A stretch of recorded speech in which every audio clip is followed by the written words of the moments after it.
Welcome, dear friends, to our loving search for the lost servant book study with our dear beloved Sri Yukta Vishaka Devi, our wonderful guide here, Bhakti guide, and we're on page 1.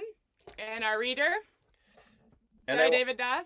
And I wanted to express my gratitude for the way that as we go through this text, that you're unpacking a lot of things for us, Sri Yukta, because even though the wording is sometimes very simple, what is being talked about is so deep and it's holographically rich in meaning. And so it's nice. I'm actually appreciating the pace at which we're going through this.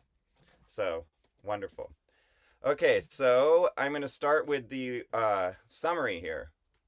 The gradation. Just as in the tangible world, there is the sun, the moon, and so many other planets. In the world of faith. Jayadeva Prabhu, we're on planets of faith. We already read that. I was just going to read this intro.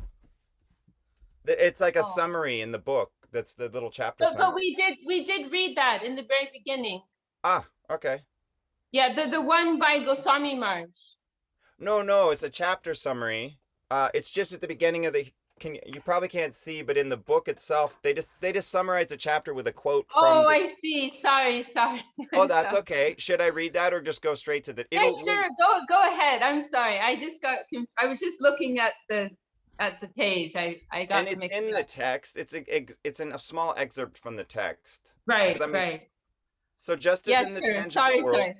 I think it's a brilliant thing. It's like a little chapter summary almost, but drawn from the text itself, just so everyone understands it. So yeah, this is a chapter summary drawn from the text. Just as in the tangible world, there is the sun, the moon, and so many other planets.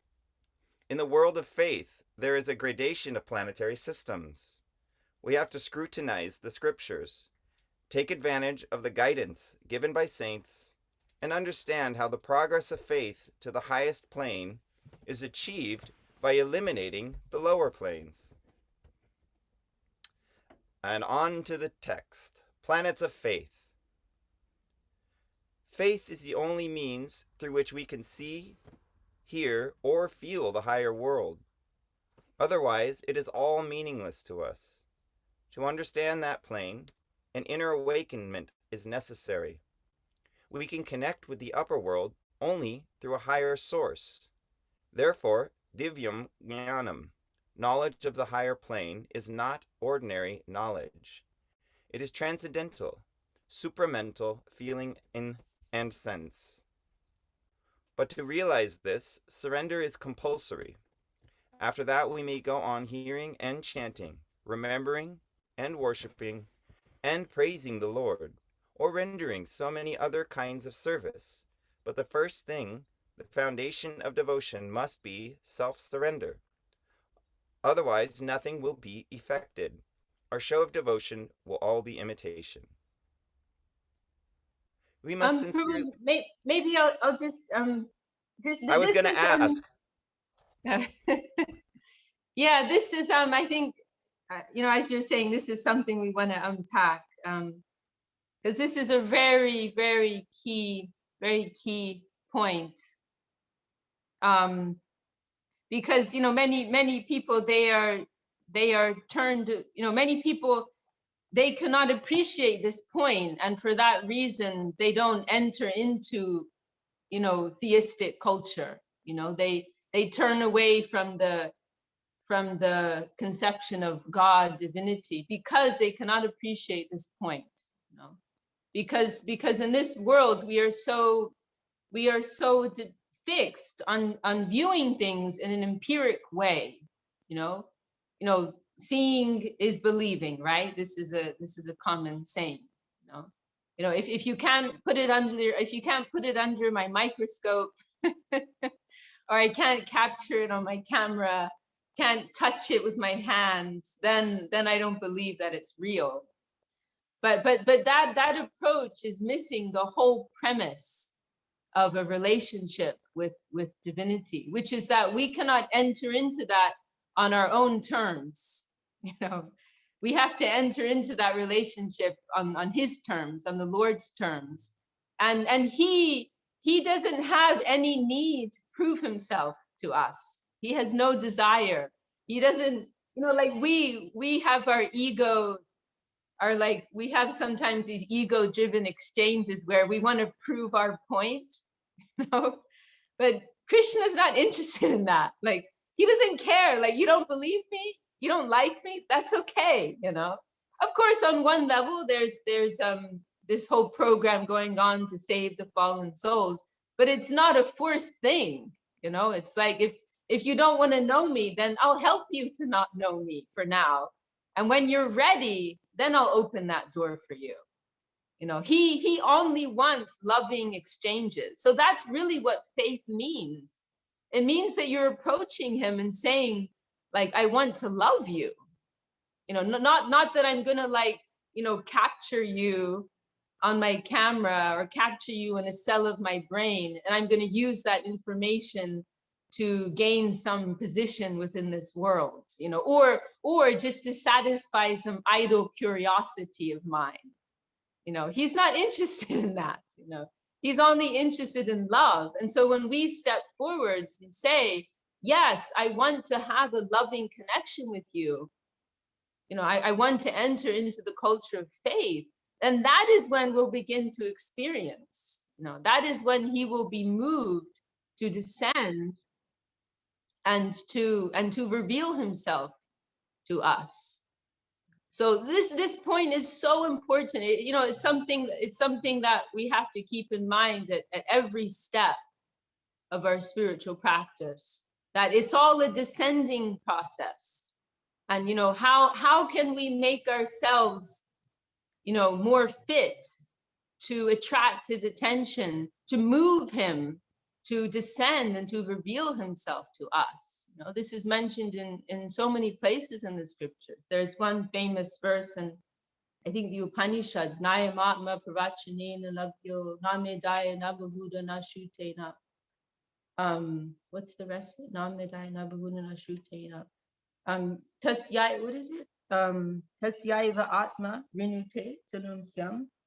But saying that you cannot know him through so much scholarship, through so much speaking about him or hearing about him or studying about him. You cannot know him in that way. But who he wants to know him, they will know him.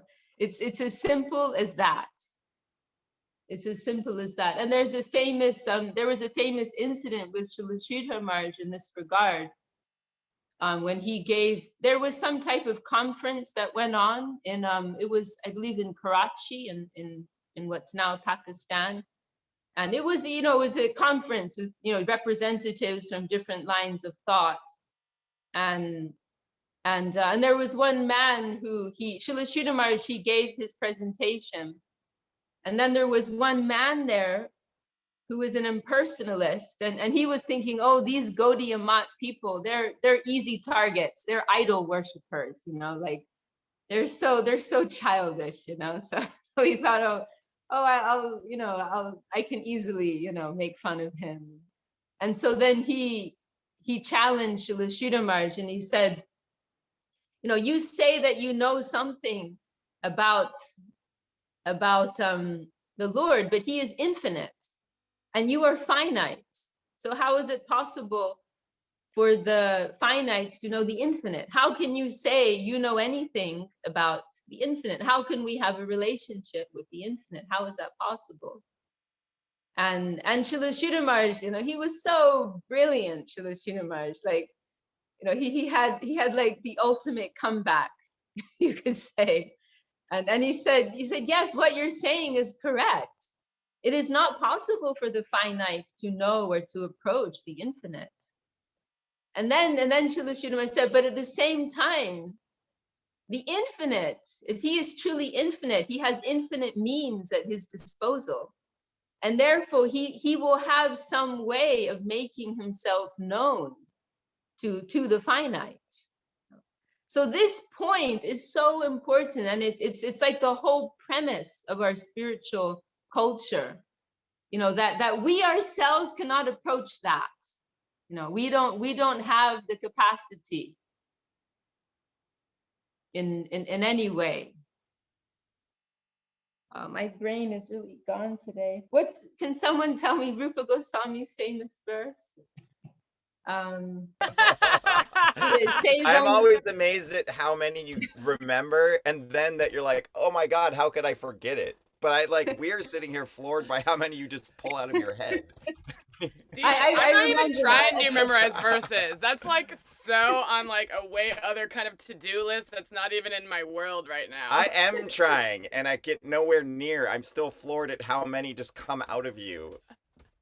You know what's very interesting actually is that people think I sit and study all day, but I really don't. And the verses that I know, like it's like they want me to know them. They like there are some verses I can forget about them for years, and then when they come, they're so fresh.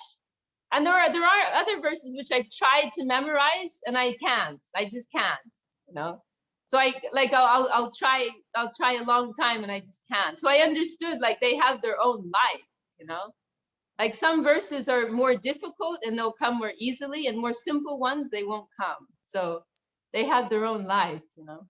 I've had the same thing. Like certain songs will come, and how is that song still coming to my head? Not only that, years later when it comes back, it has new meaning, and it's like they're alive. They're the ones that are my friends that want to hang. They like me for some reason, and they're gonna stick around, you know. And the other That ones, kind of proves the point of what we were just hearing, or what you were saying, Vishaka David. Like it is only up to like how much he wants to have us see and understand him.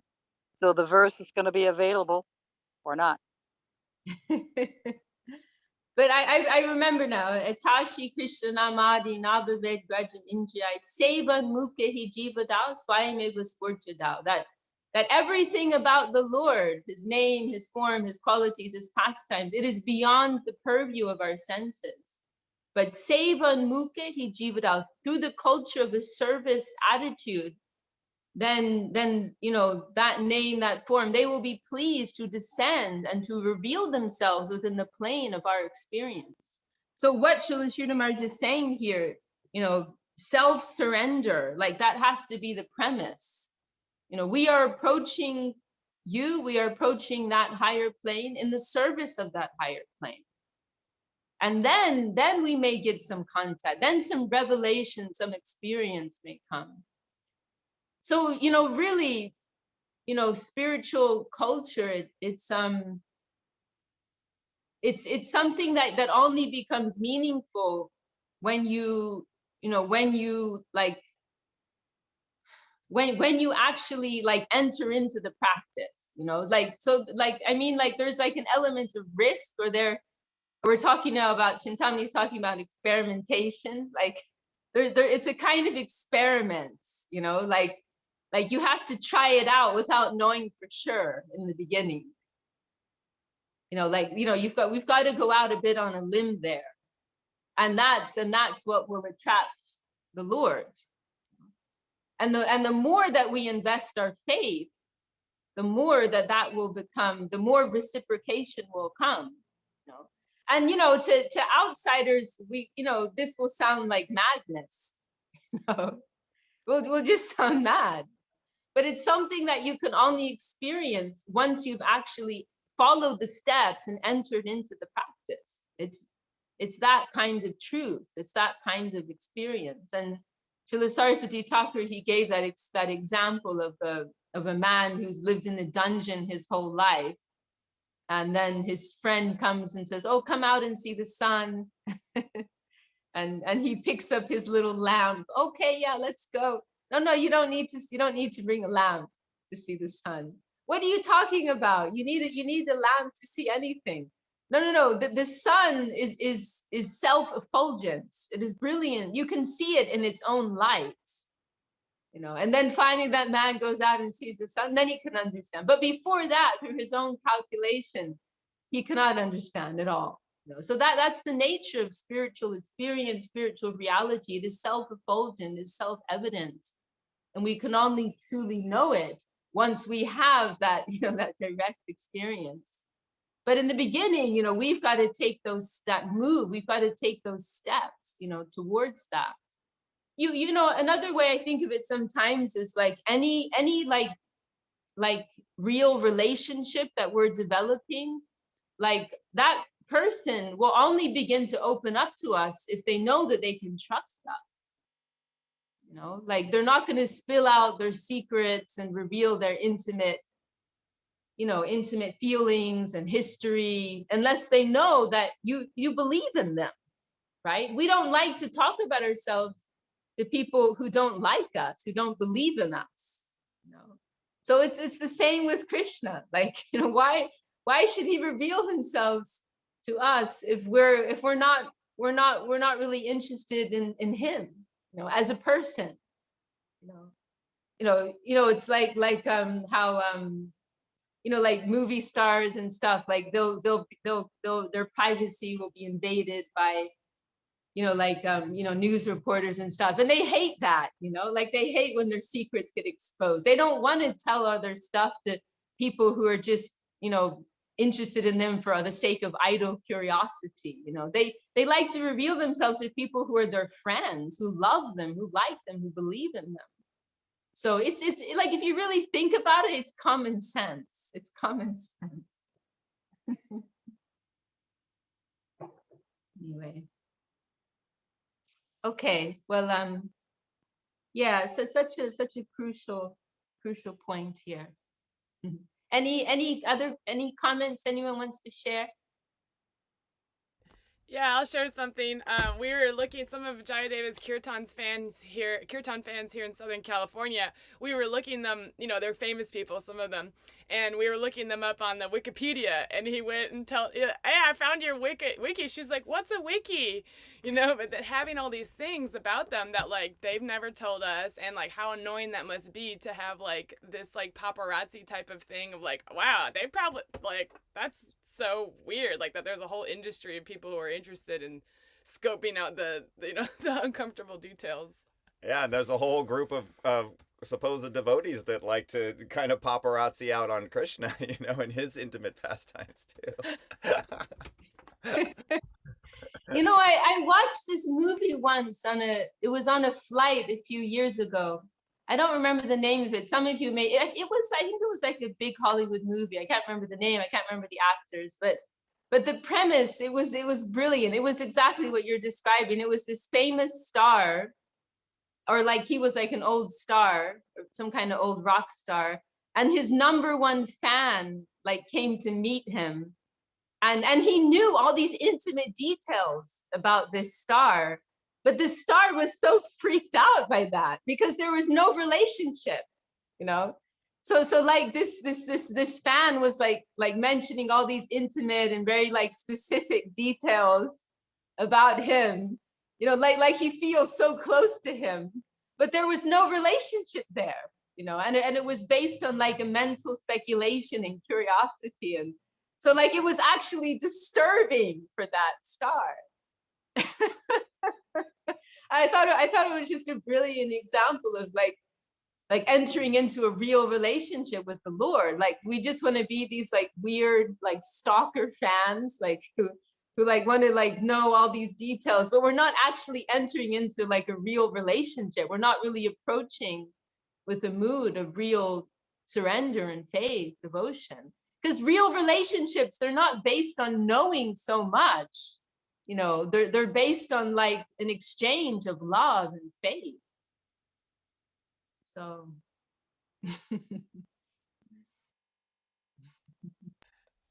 Should we keep reading? That is hilarious. Sorry, I'm still laughing. Stalker fans. Okay. Here we go. Get serious now. Let's see here. We must sincerely feel, I shall be faithful in my service to the Supreme Lord. I am meant for him. I am ready to die to live. I want to live for him only, and not for fulfilling any separate interest. I want nothing less than the absolute. I want to be his completely. This sort of intensity is an indispensable necessity for a devotee. A devotee has to conceive, to feel that he is meant for Krishna. He is not an independent entity. He is dependent on Krishna, the highest absolute center, and nothing else. To identify with the interests of our family, society, or country is extended selfishness. But all false identification must be eliminated. We must be neither selfish nor entangled in extended selfishness. Rather, all sorts of foreign contamination must be eliminated from our conception of self. All outside demands must be cancelled. Then we shall feel in our innermost hearts that we are connected with the whole of the infinite, the absolute. Do you want to make any comment on that?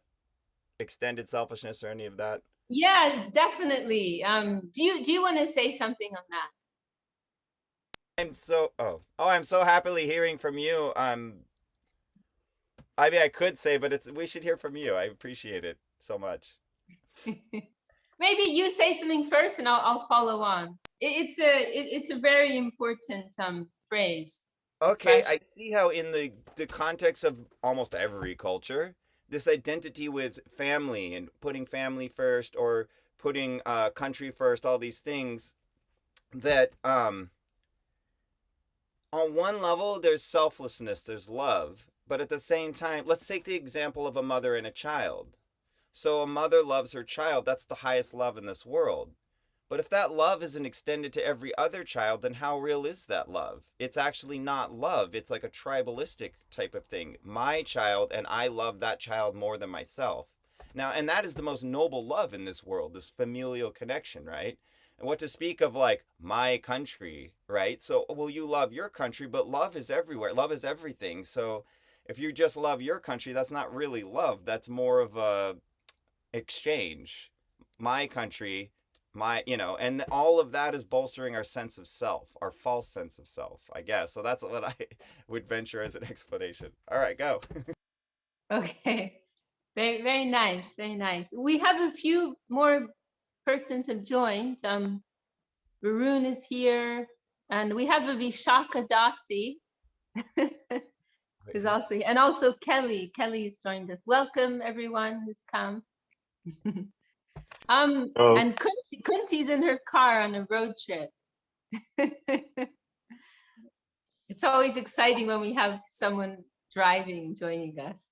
Look at Varun. He's floating in the sky above the mountains on his back like Vishnu.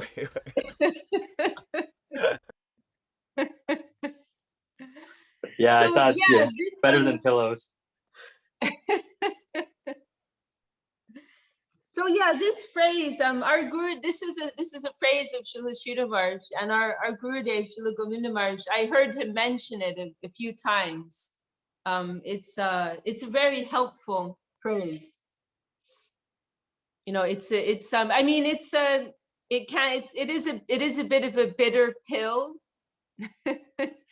because it's easy to reject gross, nasty, overtly nasty things in this world, related to the energies of passion and ignorance. It's easy to reject those things. But then those things, for those who aren't familiar, these are three energies which pervade this material plane. Sattva gun, Rajagun, Tamagun, the energies of goodness, passion, and ignorance. And obviously the mode of goodness is the best, and then the mode of passion, and then the mode of ignorance. And these are discussed in Bhagavad Gita somewhat extensively. And so although the mode of goodness, it is good, and it's better than the others, relatively speaking, it's still tied up with this worldly plane. It's still based on a premise of illusion. So, anything, it's like if we take the example of a mental patient, he may do good, like within his dream world, within his delusion, he may do good things, or he may imagine good things and discuss good things, but it's all based on a delusion. Like fundamentally, it's based on something imaginary. So therefore, how much value does it have? Okay, at least they're not getting into trouble, they're not causing harm, but they're still living in this imaginary space. They're not going to get anywhere with that. And it's selfish in the sense that, fundamentally, Jiver Srupa Hoy Krishna Nityadas. We're told fundamentally, intrinsically, inherently, we are constitutionally loving servants of Krishna. That's our true nature. That's our duty, and not just duty, but it's our nature and our real intrinsic desire. That's like the natural order of things, that we are situated in that expression of love and service to the Supreme Center. So anything that's deviated from that is a type of selfishness. It's directing energy to something which is opposed to the interest of the Supreme. It's devoting energy to these material layers, the mind, the body, the intellect, the ahankar, the false ego. We can direct our energy to supporting and enhancing these things, but ultimately they're all temporary and illusory expressions. So the value of that, of devoting our energy to these conceptions of relative goodness, whether in a social sense or in an intellectual sense or whatever it may be, these are all temporary manifestations of this world. So of course, like, it's better than just directing our energy to enhancing our own experience. It's a step up from that. And in that sense, like, we really appreciate those kinds of persons. They're trying to step out of their own like immediate set of interests, and they're thinking about the welfare of others. But in the big picture of things, it's another type of selfishness. So this phrase, extended selfishness. You're not satisfying your own senses, but you're trying to satisfy the senses of others. So it's an extension of that same thing. And anything other than acting, expressing ourselves within the natural order of things is unnatural and ultimately a kind of selfishness. It's like we could also take the example of if we look at like the ecosystem of a jungle, say, like there's a natural order of things there that's running, and when all the entities in that ecosystem are harmoniously following like the natural laws in that system, everything's beautiful, everything's harmonious. But if somebody comes in there and starts up something else, they may have all good intentions, but they'll just make a mess of things. Like one interesting, because I've traveled so much, and one interesting thing that I've come across is that when people try to transplant different entities from one continent to another, it causes problems. It disturbs the environment of that place. Like I saw that in Brazil, that people, there was one area where people were planting one type of tree that was from another continent. People were using it a lot because it's a type of wood, a tree that grows very quickly, and so they can use the wood for what they need. So it has commercial value in that sense. However, because it comes from a completely different type of environment, it is the eucalyptus. Yeah, I was thinking eucalyptus, but I wasn't 100% sure, and I didn't want to make a mistake. But yeah, you're right, exactly, eucalyptus. Yeah. So my one of the devotees was explaining to me, like actually this tree, like, it creates disturbance. It interrupts the natural order in the ecosystem there. And then like look at Australia, they're like so hyper about people bringing in flora and fauna into their country because they've had so much trouble in the past. You know, I when I went in, I had a piece of ginger confiscated because they're so paranoid. Yeah, exactly. Somebody brought in these toads and they just took over, you know, and I think still today they're like a major pest in Australia. So it's just interesting to see, like, you know, when there's some disturbance within like the natural order and flow in an ecosystem, you know, it's a mess, you know, and someone may go into that with good intentions, but you need to really like make a positive contribution. You need to first understand what is the nature of this ecosystem. Otherwise, you're just going to make a big disturbance there. You know? Just having good intentions is not good enough. So on one level, like that's what Krishna consciousness is about. That's what spiritual practice is about. There was one time when, during this period, when many devotees from after the departure of Srila Swami Maharaj Prabhupada, and many devotees from ISKCON came to were coming to Srila Sridhar Maharaj and hearing from him and asking questions, and so like they were asking many questions. Then on one occasion, Srila Sridhar Maharaj said to a group of these devotees, "I want to ask you a question. What is Krishna consciousness?" and everyone was a bit flummoxed. No one knew exactly what to say. You know? And then Srila Sridhar Maharaj said, "It is reality, and we must become acquainted with that. You know, it is reality." That's what, on one level, we can say that's what this is about. Like we're finding out like the real system behind everything. Like what is the real order of things? What is the real flow of things?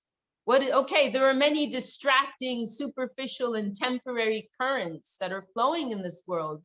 But what is that fundamental current? What is that permanent, like absolute fundamental current that's always flowing? What is that about? And how can we connect to that? Everything else is like a fad, you know, like we see like all these fads that pop up like over the course of time. Like what was popular 20 years ago, you know, is like, you know, something that may be very hated, you know, like sometimes I marvel at how like nowadays, like women are obsessed with becoming thinner and thinner.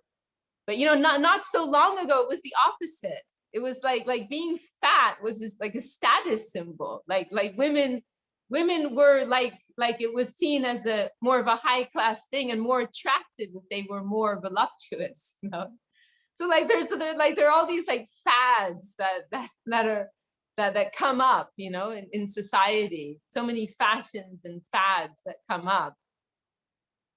But like what's that permanent truth, that absolute truth? Like how can we, what is that, and how can we connect with that? Like trying to seek that out, that's a life well lived, you know. That's really the real purpose of life, you know, not to waste our time with all of these fleeting things that eat our brain, eat our minds up, you know, but to try to connect with a deeper current, a deeper plane. Yeah. Mhm. Can I ask a question, Didi? Please. So we talked a little bit about how family, caring for the family and caring for the nation is a type of extended selfishness. Could you talk about how, as someone who is trying to become a Vaishnava and trying to develop Krishna consciousness while at the same time living a parallel life of, you know, serving family and community, how one can do that in a way that's best for both aspects of reality, both the temporary and the permanent? Yeah, well, that's always a very very hot topic, I think. That's something that's always relevant. So I'm happy you brought that up. Well, I think the one way we can see this is in terms of the concept of Daiva Varnashram. You know, I think everyone here is familiar with the concept of Varnashram, the social religious system of India, which had some, put persons like in different categories and different roles within society, and that type of stratification or classification, whatever the right word is, it can go two ways. It can, our Gurudev used the phrase asura varnashram, like demonic varnashram. And then what Srila Bhaktisiddhanta Saraswati Thakur, our great grandfather guru, tried to implement was a kind of Daiva varnashram, God-centered varnashram system. And so within that system, like we have different roles within society. We don't neglect the environment. We all have some duty, to our immediate environment, and we have to fulfill that to support the overall harmony. But we're doing it in such a way that is supporting our cultivation of God consciousness, of Krishna consciousness, and the, we could also think of it as we all have these two levels of duty, and this is discussed very nicely in a purport of Srila Bhaktivinoda Thakur in Bhagavad Gita. We all have these two duties, the relative duty and we have the absolute duty. So on the relative side, we have duties, as parents or children or students or teachers or bus drivers or whatever, accountants or whatever it may be. We just having these bodies, like we have a duty to bathe these bodies, No, where, like seriously, that's a part of our duty. Like look at Shukadev. Shukadev doesn't have to do that. Shukadev Goswami, for those of you who don't know, he was born 16 years old, fully grown, and he was fully fixed in Brahman consciousness and spiritual consciousness. So he had no consciousness of his body, and he would just roam naked. Because he was truly liberated and beyond body consciousness, then he didn't have to tend to any duty of this world, even to the point of wearing clothes. and it's mentioned how on one occasion he's walking by this lake where some young naked ladies were bathing, and he ran by them. And they didn't feel any shyness at all, because they could see like his eyes were totally vacant. Like he didn't even distinguish between male and female. But then the interesting thing was his father, Vyasadeva, is chasing after him. And he's had some experience of marriage life, and he's making these distinctions. And so then he goes running after him, and then those ladies are immediately covering themselves up, feeling some shyness. So like even that, like having to bathe, having to eat, like these are things we have to do. Persons who are like totally beyond body consciousness, they don't have to eat. Like there are even yogis who can do that. They can just live on air. So in that sense, it's not even such a big deal. But anyway, so we have these duties. We all have some roles we have to play in society. We have some duty to for the upkeep of our material existence, some duties to maintain for the upkeep of our material existence. And that, we're meant to take care of that in such a way, like sometimes I think of it as like feeding a screaming baby. Like if you feed that baby, the baby will be quiet,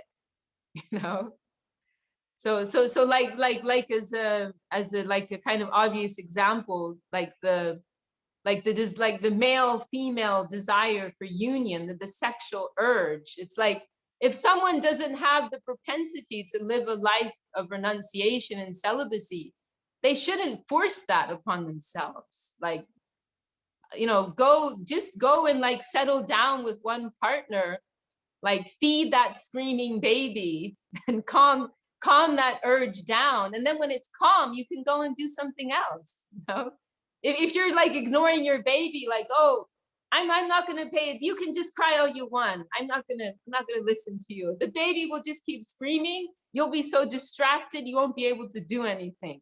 You know? So you know, but then you give the baby what it wants, you know, to a reasonable degree, then you can go and read your book, do your gardening or whatever you want. You know? So like we need to tend to these like immediate duties within this world to have some level of peace and stability. And then we can focus our energy on the more important, more fundamental thing, which is our spiritual duty, the absolute duty, the cultivation of Krishna consciousness. So yes, you know, we're never, you know, in integrated life, you know, an integrated life in Krishna consciousness. That's real life in Krishna consciousness, actually. There isn't really any other option. Like, if our Krishna consciousness is real, it's going to be integrated. No, it's not that we'll go and hide in a cave and demonstrate how Krishna conscious we are. You know, like, how much progress are we really gonna? Jide suggesting a T-shirt.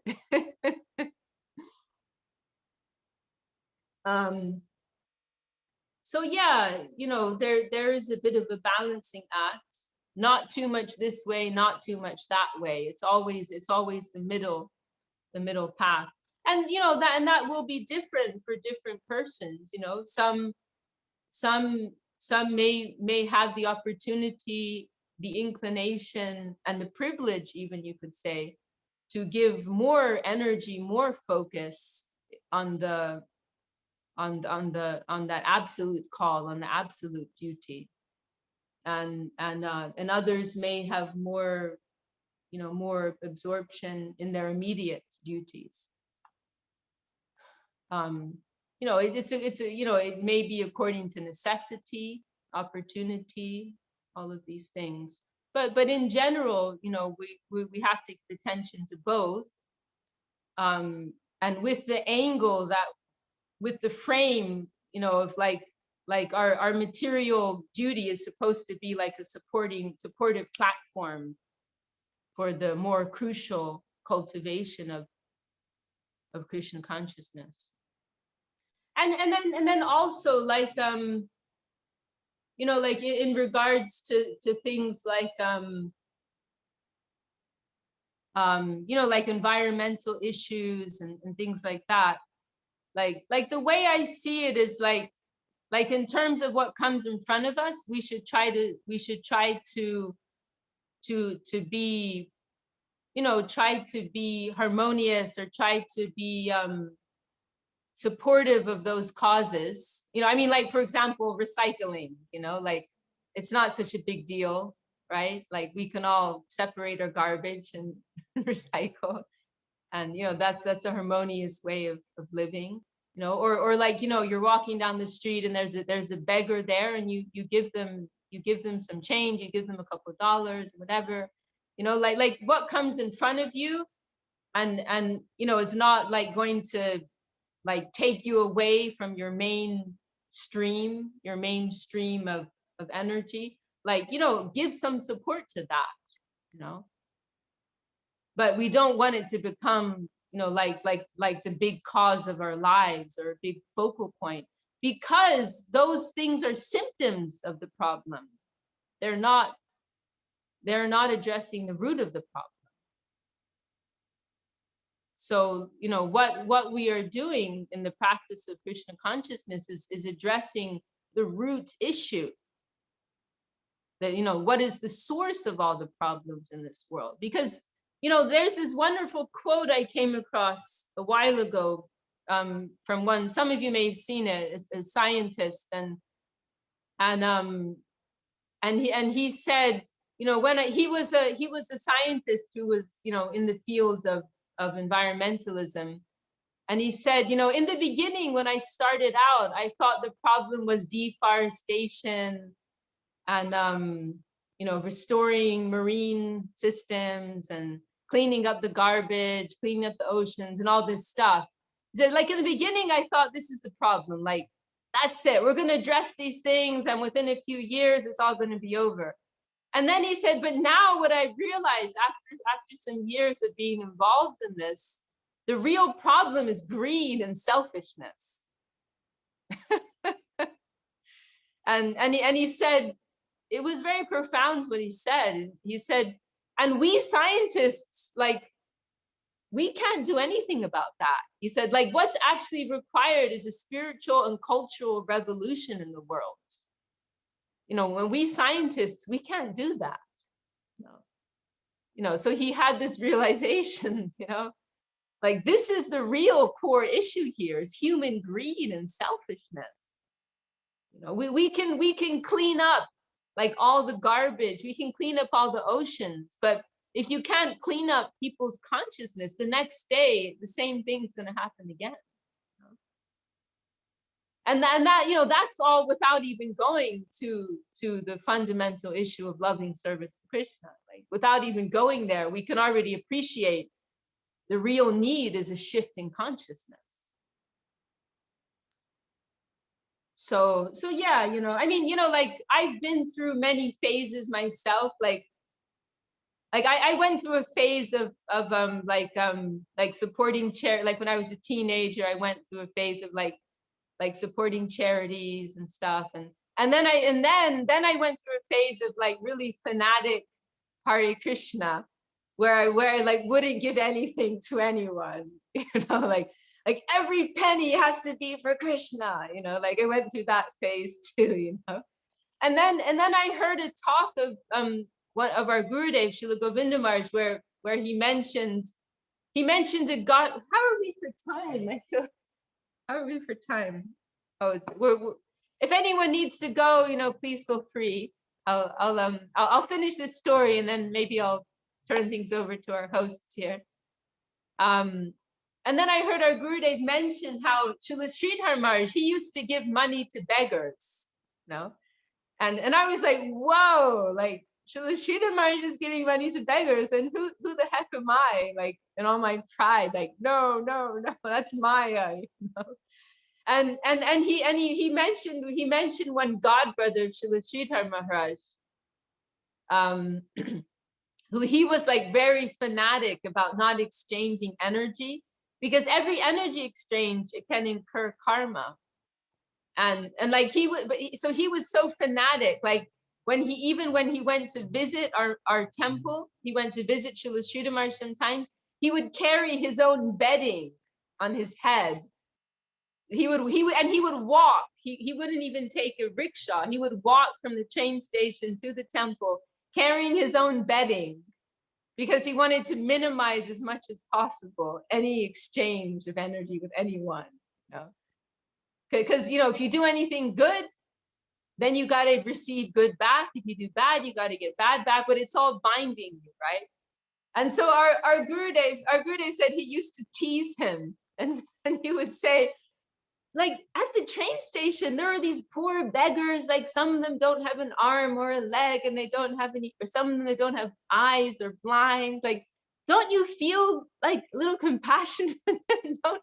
Don't you want to give them something sometimes? He would tease him like that. So he was very fanatic. And then he said, but Guru Maharaj wasn't like that. He would give money. And then the other thing which I came across was one statement of Srila Saraswati Thakur. There was, some of you may have heard this, there was an incident when he was out for a walk with a group of his followers, and they passed by, I think it was like an old beggar woman, and she was asking for money, and all the devotees just ignored her. They're like, we're with Prabhupada, like we're giving all our energy only to Krishna. And so they all ignored her. And then they walked a little bit past her. And then Saraswati Thakur turned around and stopped. And he gave this lecture about how it was the duty of grihastas to support people in need like that. Grihastas means persons in working life, family life, that, you know, they have a duty to do that. And then he even went further and he said that if you neglect that duty, then your heart will become so hard that eventually you'll even become averse to the service of Krishna. That's what he said. Very, very heavy.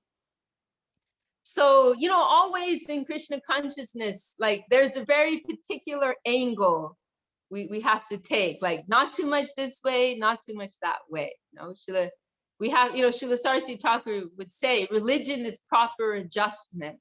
You know, so yeah, like we don't want to become big social warriors, you know, like, and we don't want to become these persons who are like their families, their religion, you know, like we are aspiring devotees of Krishna, Mahaprabhu, Guru, Gauranga, but we're also engaging with the environment, you know, like on a human level, you know, like we're like reciprocating in a conscious way with our immediate environment. There is some level of duty there. There is a duty there.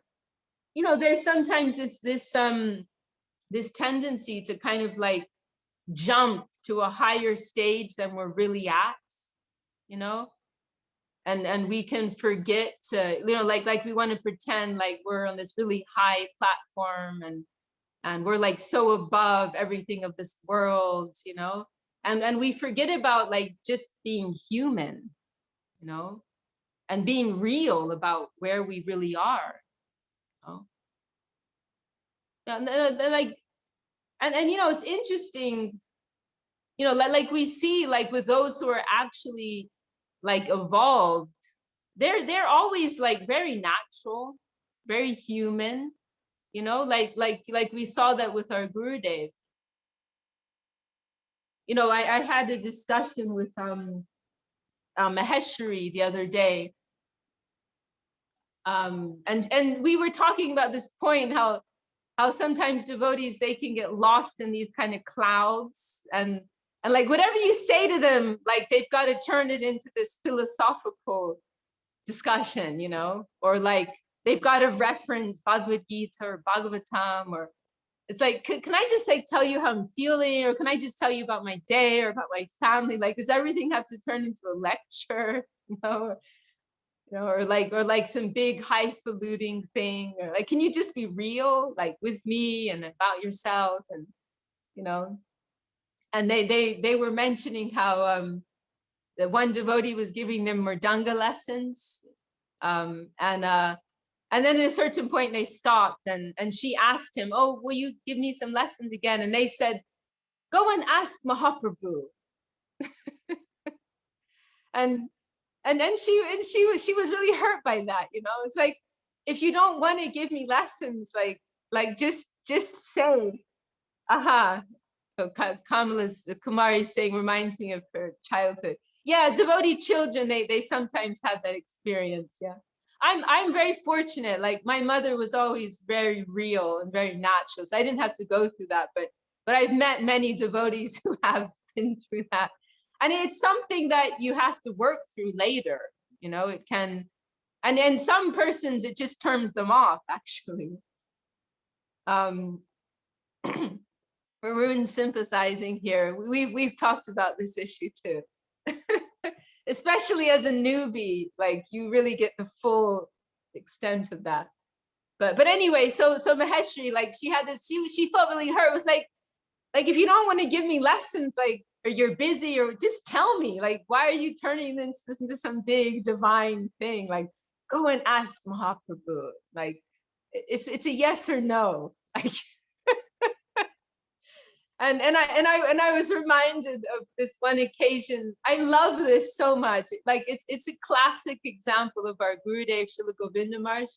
he was very aprakrita in his nature. Aprakrita is a term for those who are not familiar. It's a term that's used to describe the nature of Vrindavan, Krishna's abode. And it means appearing to be material, but it's not. The word prakrita means mundane or material. And then when you put the A in front, it's negating it. It's not material, but then there's the implication that it may appear to be material.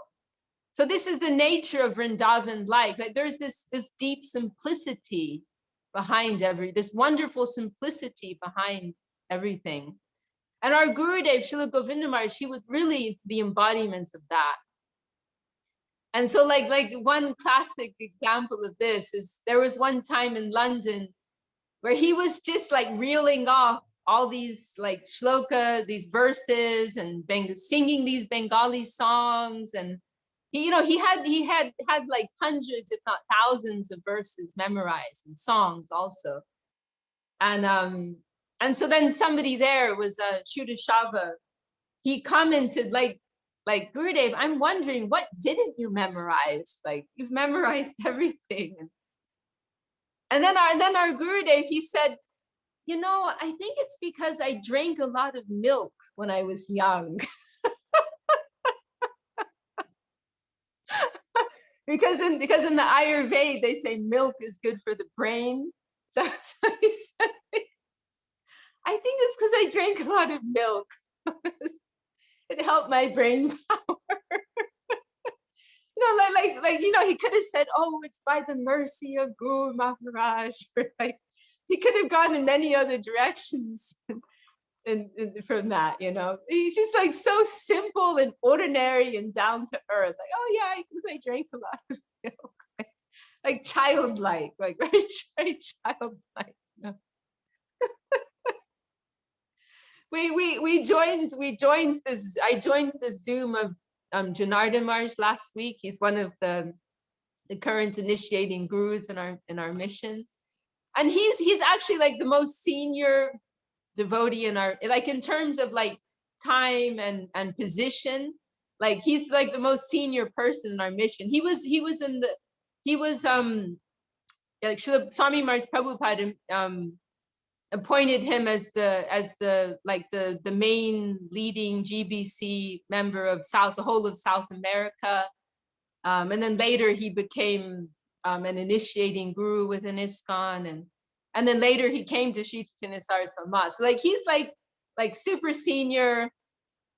He had like a close relationship with, like relatively speaking, with Prabhupada, with Srila Sridhar Maharaj, with Srila Govinda Maharaj. But he has this simplicity about him, which is very charming. Our Gurudev used to call him Baby Maharaj, actually. But anyway, I joined one of his Zooms last week. I don't join that often, but I try to join sometimes. And somebody asked him, Maharaj, we see many people in Krishna consciousness, they come and go. And but you've been around like since the very beginning, and you're so steady in your faith. Like, so what advice can you give to us? Like, how can we also be steady? And I could not believe his response. He started saying like, well, I try to get some sunlight every day. I try to go for a walk every day, and I really appreciate getting the sunlight every day. And every day we sing in the morning, and I think the singing is really good. Like he didn't even say like we're singing these holy songs, we're singing these divine songs or prayers in Bengali and Sanskrit. He didn't even say that we're singing songs about Krishna. He just said singing. Like, I like to sing, and we sing every morning, and I think it's good for me. And I like to go walking in the sunlight every day. And I was there like falling over my chair. Like, he's like speaking in this big public Zoom, to all these people. Like no pretenses, no airs. I was like, this is so awesome. And I thought to myself, like actually someone who really has it, that is how they'll speak. Like they don't have to put on a big show. you know. They don't have to like demonstrate to everyone, you know, how evolved they are. They're just already there, you know.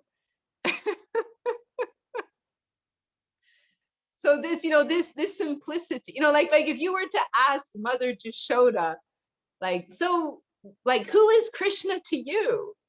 Like, you know, what's your relationship with, oh, Krishna, don't get me started. This morning he broke all the pots in my pantry. I had to tie him up.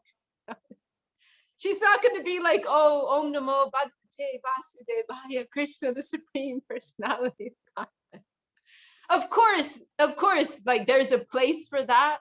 Like we don't want to become imitationists. There's a place for that too. But I'm just making this point, like, of having like this mood of simplicity and, you know, humanness and natural loving dealings amongst one another. It's so, and like there is a space for the Om Vishnu Pad and everything else. And then there's also a space, there's also a place for just being human and sitting down and asking someone, how are you? You know, and in a meaningful way. You know, like our Gurudev, again, he was so beautiful in that, you know, like I remember there were a few occasions I observed, like he was concerned that the devotees had friends, you know, like he asked one, it was Shudashava again. He asked him once, like, who are your friends? Like he wanted him to sit there and list to him who his friends were. He was concerned, like, do you have good friends, you know? And also, I don't think Suvasini Didi is with us today, but she told me how on one of her visits, she was in India at the same time as another lady devotee, and then like many years later, like Gurudev mentioned to her something about how, like, oh, that devotee was your friend, you know. And she was shocked, like, you remember that? Like, you're remembering that we were there together and, you know, there was some type of friendly exchange. It's like, you noticed that? Like, first of all, you noticed that? And second of all, you remember that? Like, her mind was blown by that, you know? So like our Gurudev, he really had like this real down to earthness and about him. And I think it's so important. It's what makes our spiritual life something real. Like I was reading this the other day, actually. My mother had this burst of inspiration. I think it was last year, and she wrote out this beautiful thing, like describing like how Gurudev, he would sit at our table, he would ask us about our health, he would ask us about our children, he would ask us about the schools that our children were going to. He would inquire about our health, and he would prescribe medicine for us. And then she was saying how like it was like he showed this like secret to Krishna consciousness, like this is kind of like an access. This is like an access point. It's like what makes our Krishna consciousness real, when we can sit down with another devotee and actually care about them. You know, we're not just floating in the clouds of Vaikuntha, but like Krishna, like we're here, like with the devotees around us. You know, like it was astonishing sometimes, like the level of appreciation we saw Srila Govinda Maharaj had. That was a nice point that Braja Mohini made to me once, that she really appreciated in the company of our Gurudev, that it was like, it's like the devotees aren't just the people in Chaitanya Charitamrita. The devotees aren't just the people you hear about in the scriptures. Okay, Varun, thanks for joining us. I'm kind of going off now. So. No, this is really good. You know, I always I kind of wonder sometimes if like it's just easiest just to say hello first. Hello, how are you? Yeah. So yeah, I forgot what I was saying. But anyway, I think I'm just saying the same thing again and again. No, thank you. Sorry to interrupt your train of thought. No, it's okay. but yeah, oh yeah, about our Gurudev, like it was like we experienced with, like, he made us realize devotees aren't just these like mysterious remote figures described in the ancient scriptures, but the person next to you, like who joined 2 weeks ago, like that's a devotee. Let's appreciate them. Everyone has some beautiful, Kumari is saying, to have the most personal conception of Krishna makes sense, to have personal relationships with the devotees. Beautiful. Yes, yes. So like to appreciate the Vaishnavata, to appreciate the Vaishnava quality, the devotional quality in the devotees around us. Like our Gurudev would speak of it sometimes in terms of percentage. Everyone has some percentage. And whatever percentage it is, if it's real, that's powerful. Whether it's 1% or 10% or 50%, like that's something real. So, it's so important to live in this, to find Krishna consciousness in front of us, and to draw it out in front of us. That's another duty that we have as practitioners, to recognize the Vaishnava quality, the devotional spiritual quality in others, and also to be able to access that and to draw it out of others, to establish relationships and a manner of exchange, which is accessing that higher side.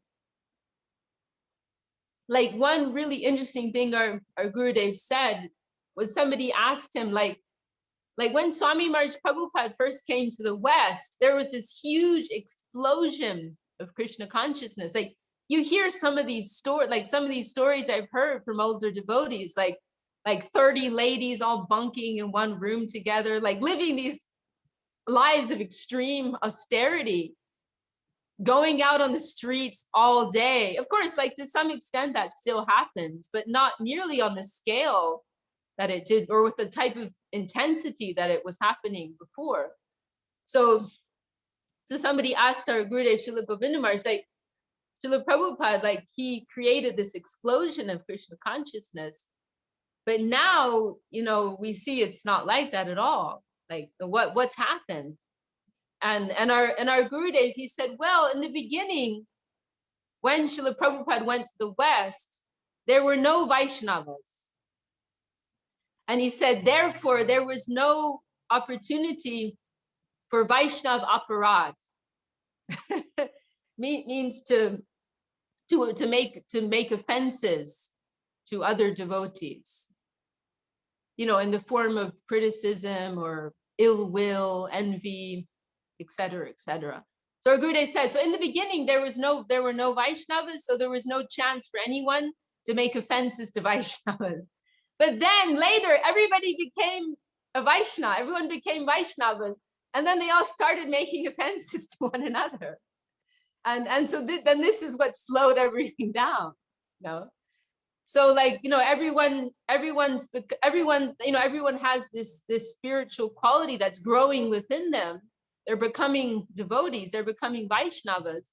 But then they also have their material aspect, and then we're focusing on that. We're fixating on that, and we're criticizing that, and then we're creating problems for ourselves, and then we are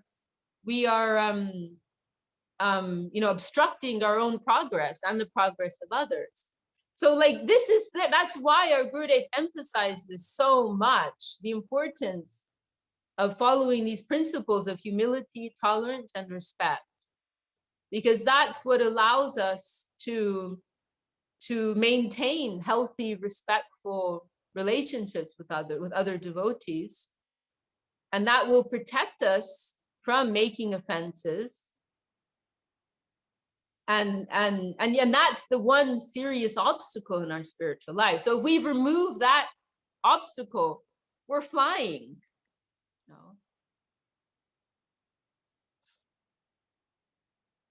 Gosh, well, I'm really happy that you brought this up, Kumari. I mean, I think we went off in some different directions.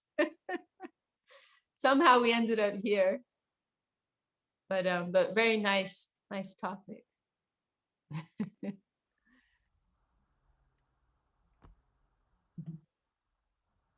Anything else anyone wants to add? I might check in really quick. I was thinking that since we're archiving these and recording them, and then we're going to publish them later, I just wanted to check with everyone. I think this might be the one I'm feeling inclined to publish first, and then maybe we'll archive the older ones as things were kind of getting rolling. But this has been so divine. Is everyone okay if I publish this in the next couple days to some sort of platform? If not, maybe message me privately or something, and I can edit it or whatever. But if everyone's okay, I would really like to publish this. I think it's very, like, a lot of what's come through is incredibly useful for the larger Vaishnava community.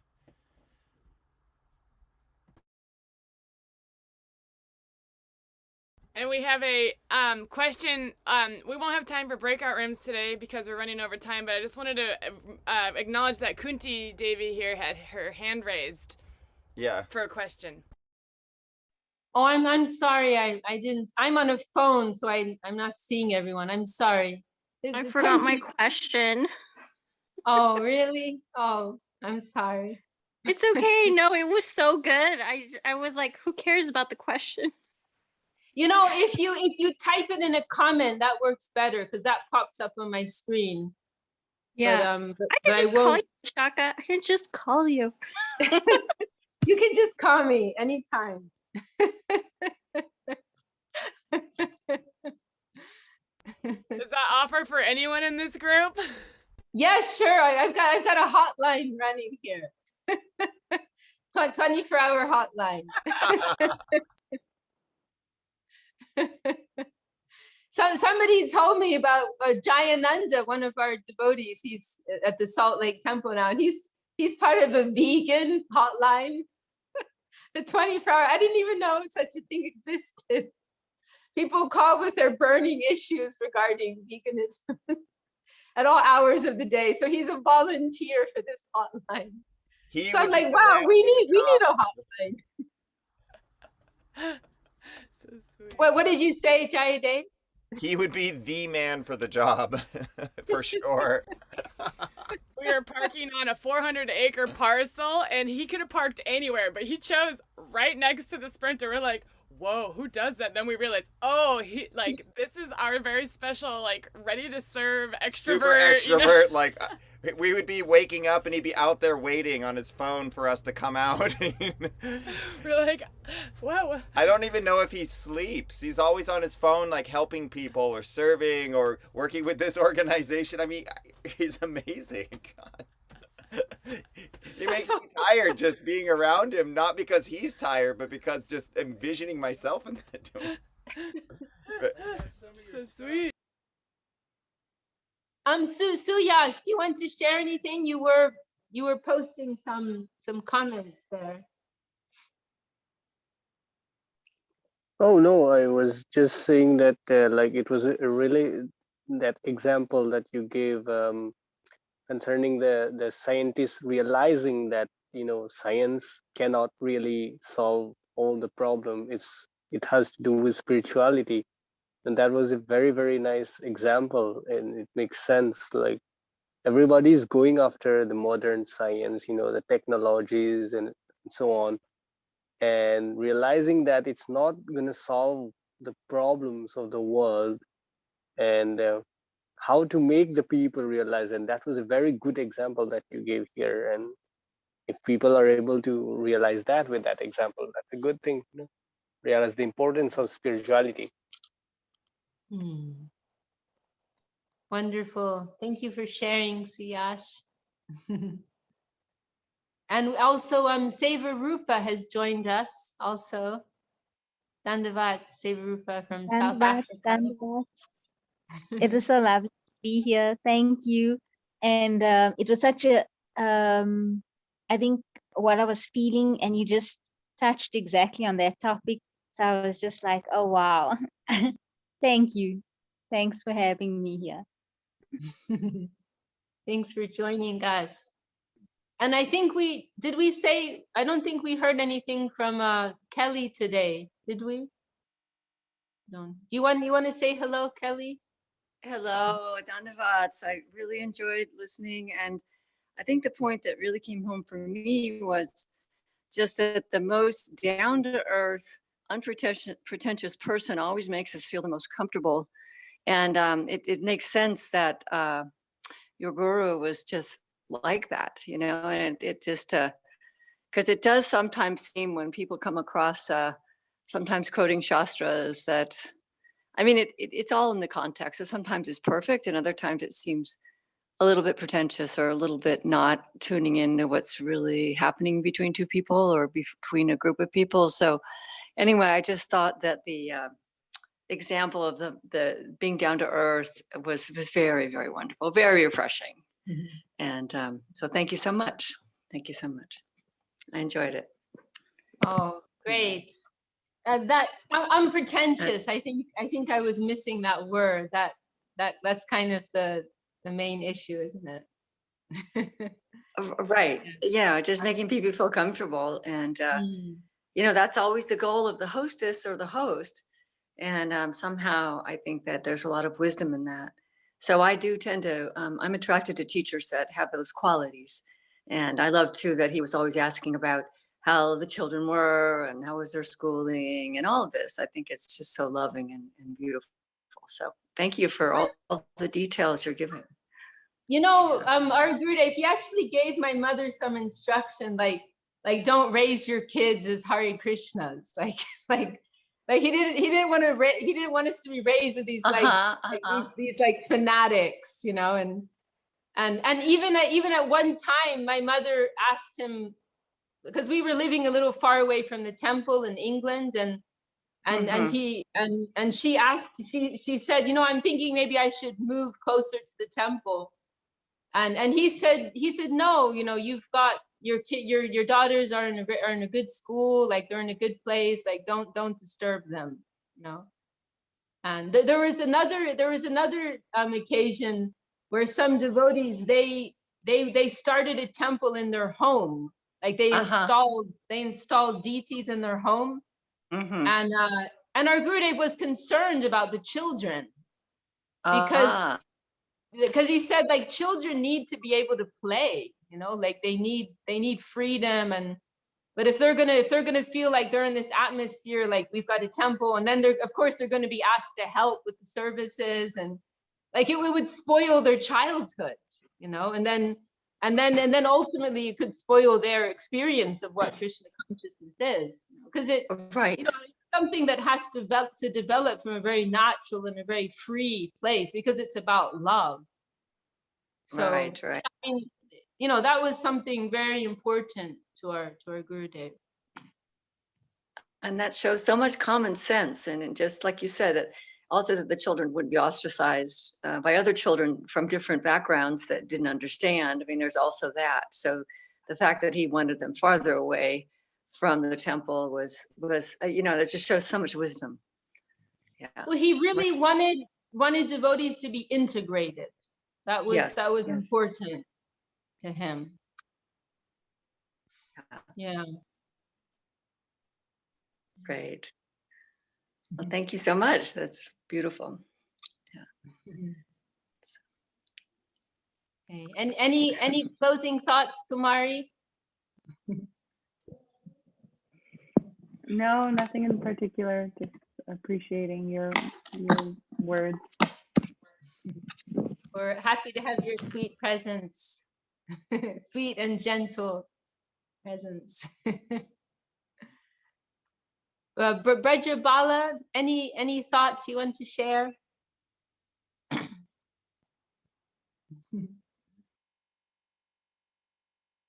Okay.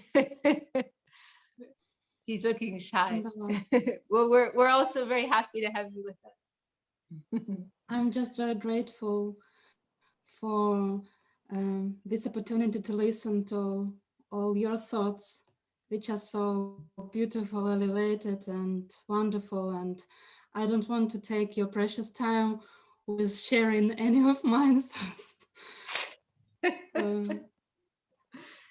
No, that's what this is about. We're having a dialogue, not a monologue. Okay, I was well, actually wondering. sorry, go ahead. Yeah, if we have maybe a few minutes, I was wondering like about this question of our like relative and absolute dharma. How can we really know that we are right now doing what we are supposed to do? Because I was wondering about this for many, many years, actually, even prior to meeting Vaishnavas. And now also I hear often about also Vishakha, Devidasi, you have spoken today about this, that we have our like individual purpose in life, like our relative dharma or purpose, or what we are supposed to do, our engagement in this world, and also our absolute dharma. And sometimes we are doing something and we clearly like don't feel that we are doing what we are supposed to do. And sometimes we feel very lost, like when we are at a crossroads, when we have to choose like some path in life. And sometimes like our relative dharma feels as if it's not in correlation or not in resonance with our absolute dharma. And for me, it's how the question is like how can we really know that we are doing what we are supposed to do in relative and absolute terms, and what is the right way to approach when we are doing this choice, like how because sometimes when we choose, like for a little time we might believe that we made the right choice, but afterwards it doesn't feel like so. I hope I'm not sure I have expressed like it clearly, but I hope You know what? you have understood You what know I what? mean. This is a big topic. Maybe can you join us? We have a question and answer meeting on Mondays. Maybe we can discuss there, because it is getting a little late, and I don't want to give you a 5-minute answer. Like this is a serious discussion. So does that sound good to you? Yeah, sure. Okay. You have okay. Okay, Jayadev said he'll give you the link. The only thing that I don't have a link already. I don't have a link to that Okay, Monday's well meeting. Jayadev said he'll send it to you. Okay. It's on. And I'm excited to hear about that. That's a perfect forum for that answer. I think everyone on that forum will appreciate that question and the answers. So wonderful question, and we're looking forward to that group. It'll be Monday. Monday at 10 o'clock Pacific time, so 1 hour earlier than this meeting. And I'll make sure everyone gets the link, and we'll send it to And everyone here is absolutely invited, and I'm sure the group there would love to have your energy there. So please feel free to come. We'll send it to all of you. Thank you. All right. Okay, well, I'm looking forward to that. All right, my dandavat to all of you, and we'll meet again. We'll meet again soon. Okay. Dandavat Didi. Dandavat. Jai Vishaka Devi ki Jai. jai. Jai. To you all.